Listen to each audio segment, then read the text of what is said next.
Bruegel, reconnaissable au premier coup d'œil, comme à travers ce paysage d'hiver avec patineurs et trappes aux oiseaux, conservé à Bruxelles et peint en 1565 en pleine période glaciale. La question, surtout, était de savoir s'il y avait une corrélation entre les deux. Est-ce que Bruegel s'est amené à peindre ces paysages d'hiver parce qu'il faisait si froid? Première question. Et puis deuxième question qui est peut-être plus intéressante, parce que la première, on ne pourra probablement jamais y répondre, mais la deuxième question est de savoir dans quelle mesure ces paysages d'hiver reflètent les conditions. Qu'est-ce que ces paysages disent, ou au contraire ne disent pas, sur les conditions?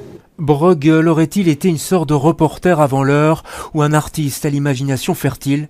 La question divise aujourd'hui les spécialistes dans ce livre qui sort à l'occasion des 450 ans de la mort de l'artiste. Un livre, et c'est à peu près tout pour cet anniversaire à Bruxelles. Les expos auront lieu en Flandre. Et dès le mois d'octobre, une grande expo est prévue, mais à Vienne, qui conserve une grande partie de l'œuvre du peintre belge et à qui les musées des Beaux-Arts prêteront 2 tableaux parmi les moins fragiles. C'est donc un anniversaire en demi-teinte qui s'annonce côté Bruxelles pour celui qui aurait vécu en partie ici, rue Haute.